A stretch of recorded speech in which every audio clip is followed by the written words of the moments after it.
دونوں نوجوان اپنے اپنے گھوڑوں پر سوار ہو کر اس پرخطر سفر پر روانہ ہو گئے۔ ان میں سے ایک کا نام شہریار تھا اور وہ ایک لکڑہارے کا بیٹا تھا۔ دوسرے نوجوان کا نام سلیم تھا اور اس کا باپ ریشمی کپڑوں کا تاجر تھا۔ سلیم چونکہ ایک دولت مند تاجر کا بیٹا تھا، اس لیے اس میں بہت غرور تھا۔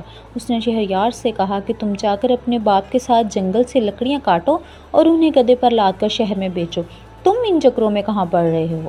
شہریار نے اس کی بات کا برا نہیں منایا، مسکرا کر بولا، لکڑیاں تو میرے ابا کاٹ لیں گے، تم اس کی فکر چھوڑو۔ ہمارے بادشاہ سلامت اور ان کی ملکہ بہت اچھی ہیں، وہ دونوں اپنی رعایا کا بہت خیال رکھتے ہیں۔ ان لوگوں کے اچھے سلوک کی وجہ سے ہمارے ملک میں شیر اور بکری ایک گھاٹ پانی پیتے ہیں۔ اپنے بادشاہ سلامت کی وجہ سے ہم لوگ بہت خوشحال ہیں۔ اب ان پر وقت پڑا ہے تو ہمارا بھی فرض ہے کہ ہم ان کی مدد کریں۔ مجھے انعام کا لالچ نہیں، میں تو بس یہ چاہتا ہوں کہ وہ پرندہ جلد سے جلد لا کر بادشاہ سلامت کے حوالے کر دوں تاکہ ان کی بیٹی خوش ہو جائے اور ہمارے بادشاہ اور ملکہ کی فکر دور ہو۔ وہ باتیں کرتے کرتے کافی دور نکل آئے تھے۔ اس وقت وہ ایک میدان میں تھے جس میں کہیں کہیں بڑے درخت بھی نظر آ رہے تھے۔ ایک درخت کے نیچے انہوں نے ایک بوڑھی عورت اس کے شوہر کو دیکھا۔ شہریار اور سلیم کو آتا دیکھ کر بوڑھا شخص کھڑا ہو گیا اور انہیں رکنے کا اشارہ کیا۔ او بوڑھے شخص، تیرا دماغ خراب ہے جو ہمارا راستہ روک رہا ہے؟ سلیم نے نہایت غصے سے کہا اور گھوڑے پر بیٹھے بیٹھے جھک کر ایک ہاتھ سے دھکا دے کر بوڑھے کو ایک طرف ہٹا دیا اور گھوڑا بھگاتا ہوا آگے نکل گیا۔ بے چارہ بوڑھا زمین پر گر پڑا۔ اسے گرتا دیکھ کر اس کی بیوی چیخ چیخ کر دہائیاں دینے لگی اور اسے زمین سے اٹھانے کی کوشش کرنے لگی۔ یہ دیکھ کر شہریار جلدی سے گھوڑے سے نیچے اترا، بوڑھے کو زمین پر سے اٹھایا اور بولا، محترم بزرگ، آپ کو چوٹ تو نہیں آئی؟ بوڑھا کراہتا ہوا کھڑا ہو گیا اور بولا، برا ہو اس بدبخت کا، مجھے پہلے سے پتا ہوتا کہ وہ ایسا ہے تو میں کبھی اسے اپنی مدد کے لیے نہیں روکتا۔ اسے چھوڑیے، مجھے بتائیے آپ کی کیا مدد کر سکتا ہوں؟ شہریار نے نہایت نرمی سے کہا۔ بیٹا، ہم صبح سے گھر جانے کے لیے نکلے ہوئے ہیں۔ میں اپنی بیوی کے ساتھ اپنی بہن کے گھر سے آ رہا ہوں۔ ہمارا گاؤں یہاں سے چند کوس کے فاصلے پر ہے۔ ہم بوڑھے ہیں، چل چل کر بری طرح تھک گئے ہیں، بھوک سے برا حال ہے۔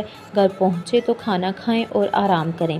تمہارے پاس گھوڑا موجود ہے، تمہاری مہربانی ہوگی اگر ہمیں گاؤں تک پہنچا دو۔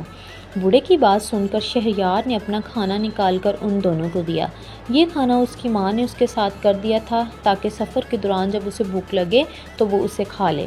جب وہ دونوں کھانا کھا چکے تو شہریار نے دونوں کو گھوڑے پر سوار کرایا اور خود گھوڑے کی باگ پکڑ کر تیز تیز قدموں سے ان کے گاؤں کی سمت روانہ ہو گیا۔ دونوں میاں بیوی اسے دعائیں دے رہے تھے۔ شام ہوتے ہوتے وہ ایک گاؤں میں پہنچ گئے۔ اسی گاؤں میں ان بوڑھے میاں بیوی کا گھر تھا۔ گھر پہنچ کر بوڑھے اور اس کی بیوی نے بڑے اصرار سے شہریار کو اس بات پر آمادہ کیا کہ وہ اگلے روز تک ان کے گھر میں ہی ٹھہرے، کیونکہ رات سر پر تھی اور رات کو سفر یوں بھی مناسب نہیں ہوتا۔ شہریار نے ان کی بات مان لی۔ رات کھانے کے بعد بوڑھے نے کہا، اب نوجوان تم بتاؤ کہاں سے آ رہے ہو اور کہاں جا رہے ہو؟ جواب میں شہریار نے اسے پوری کہانی سنا دی اور بتایا کہ وہ بولنے والے پرندے کی تلاش میں پرستان جا رہا ہے تاکہ اسے لے جا کر شہزادی گل صنوبر کے حوالے کر سکے۔ اس کی بات سن کر بوڑھا سوچ میں پڑ گیا۔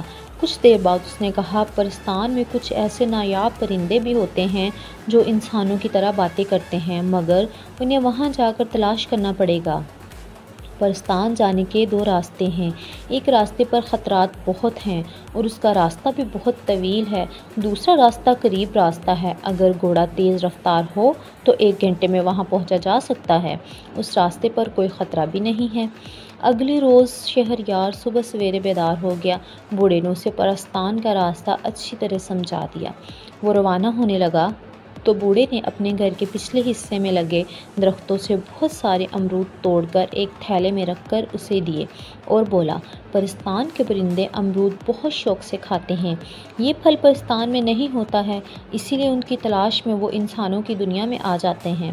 تم یہ امرود اپنے پاس رکھو، مجھے یقین ہے کہ ان کی خوشبو وہاں کے پرندوں کو تمہاری طرف متوجہ کر دے گی، ہو سکتا ہے ان میں کوئی ایسا پرندہ بھی ہو جو انسانوں کی طرح باتیں کرتا ہو۔ شہریار نے امرود لے کر اس کا شکریہ ادا کیا اور گھوڑے پر سوار ہو کر وہاں سے روانہ ہو گیا۔ جس راستے پر اس کا گھوڑا دوڑ رہا تھا وہ بہت صاف ستھرا اور ہموار تھا۔ ایک لمبی پگڈنڈی تھی جس کے دونوں اطراف میں ہری ہری گھاس تھی، کہیں کہیں پھول کے پودے بھی نظر آ جاتے تھے۔ اس راستے پر سفر کرتے ہوئے وہ بہت جلد پرستان پہنچ گیا۔ وہ پرستان میں داخل ہوا تو چاروں طرف بہت چہل پہل نظر آ رہی تھی۔ حسین و جمیل پریاں خوبصورت اور رنگ برنگے لباس پہنے ادھر سے ادھر اڑتی پھر رہی تھیں۔ پریزاد بازاروں میں گھوم پھر رہے تھے اور مختلف اشیاء کی خریداری میں مصروف تھے۔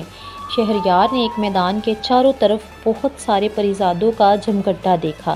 وہ قریب گیا تو پتہ چلا کہ وہاں 2 دیوؤں کی کشتی ہو رہی ہے اور یہ سب ان دیوؤں کی کشتی دیکھنے کے لیے جمع تھے۔ اس کا بھی دل چاہا کہ دیوؤں کی کشتی دیکھے، مگر اس نے وقت ضائع کرنا مناسب نہ سمجھا اور بولتے پرندے کی تلاش میں چل پڑا۔ اس کی نظریں درختوں پر لگی ہوئی تھیں تاکہ اسے پرندے نظر آ جائیں۔ چلتے چلتے وہ ایک باغ میں پہنچا۔ وہاں پر بہت سارے چھوٹے بڑے نہایت خوبصورت پرندے فضا میں اڑتے پھر رہے تھے۔ وہ سب اپنی سریلی آوازوں میں چہچہا رہے تھے، مگر ان میں سے کوئی بھی ایسا نہیں تھا جو انسانی زبان میں باتیں کر رہا ہو۔ شہریار کو مایوسی تو ہوئی، مگر اس نے ہمت نہیں ہاری۔ اس نے گھاس پر بیٹھ کر کچھ امرود کی کاشیں اپنے سامنے ایک کپڑا بچھا کر رکھ دیں۔ امرودوں کی خوشبو سے جتنے بھی پرندے تھے وہ وہاں آ گئے اور اپنی ننھی ننھی چونچوں سے انہیں کھانے لگے۔ اور بھی پرندوں، کیا حال ہے؟ اس نے کہا، مگر کسی نے بھی اس کی بات کا جواب نہیں دیا۔ شہریار سمجھ گیا کہ ان پرندوں میں کوئی ایسا نہیں ہے جو انسانوں کی طرح بولتا ہو۔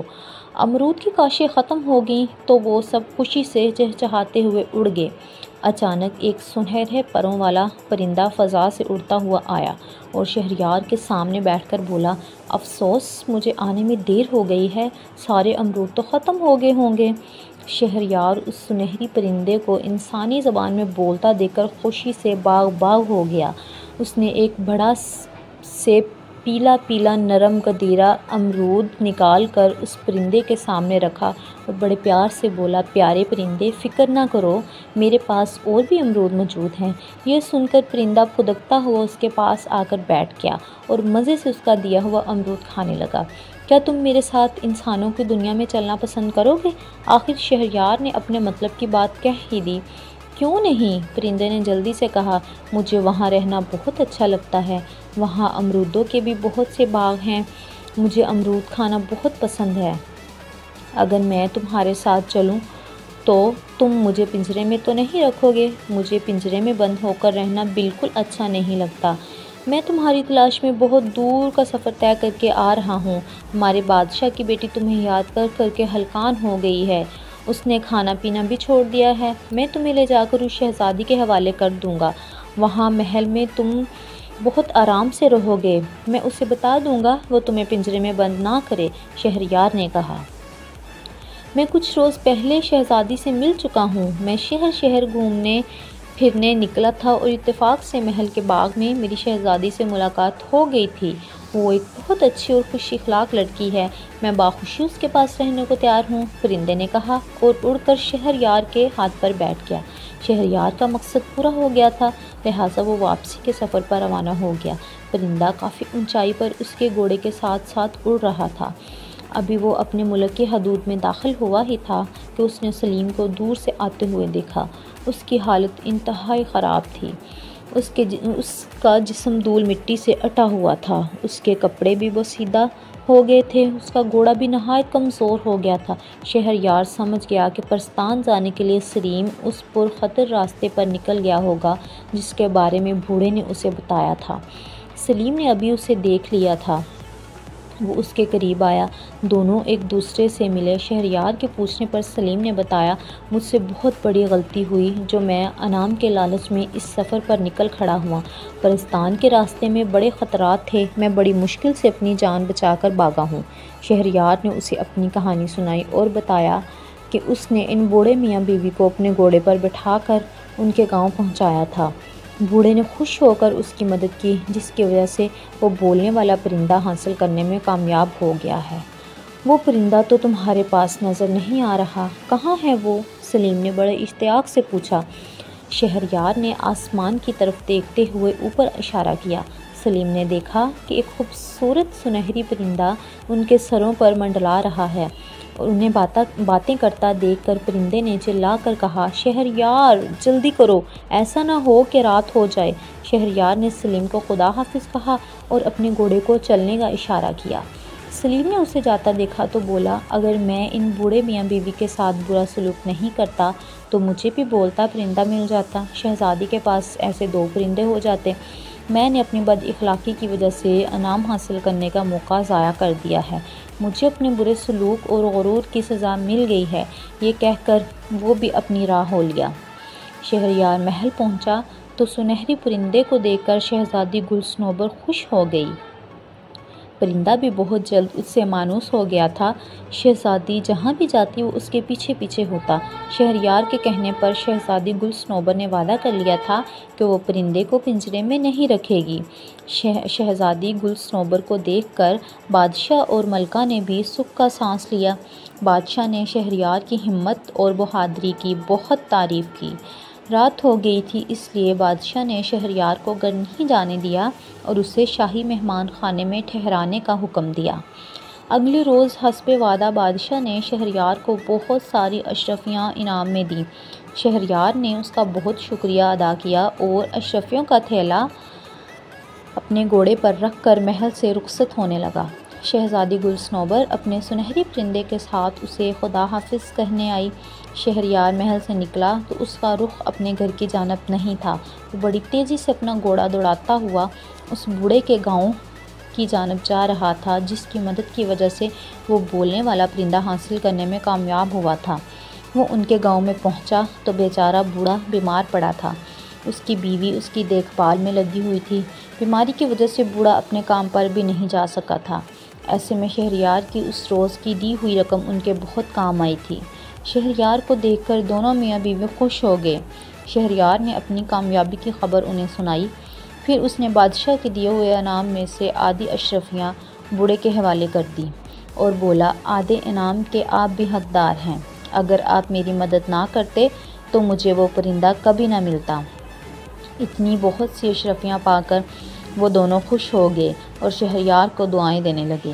اس کے بعد شہریار اپنے گھر آیا۔ اس نے پوری کہانی اپنے ماں باپ کو سنائی اور بادشاہ سے ملا ہوا آدھا انعام ان کے حوالے کیا۔ اس کے ماں باپ تو خوشی سے پھولا نہیں سما رہے تھے۔ وہ اس بات پر بھی بہت خوش تھے کہ ان کے بیٹے نے اپنے محسن کو فراموش نہیں کیا تھا اور انعام کا آدھا حصہ اسے بھی دیا تھا۔ انعام میں ملی ہوئی اشرفیوں سے شہریار نے اپنا کاروبار کر لیا۔ اس کے باپ نے بھی جنگل سے لکڑیاں کاٹ کر فروخت کرنا چھوڑ دیں اور کاروبار میں اپنے بیٹے کا ہاتھ بٹانے لگا۔ تھوڑے ہی دنوں میں ان کا کاروبار خوب چمک اٹھا۔ یوں ایک لکڑہارے کا بیٹا کمزور انسانوں سے محبت ان کی مدد کرنے کا انعام ملا۔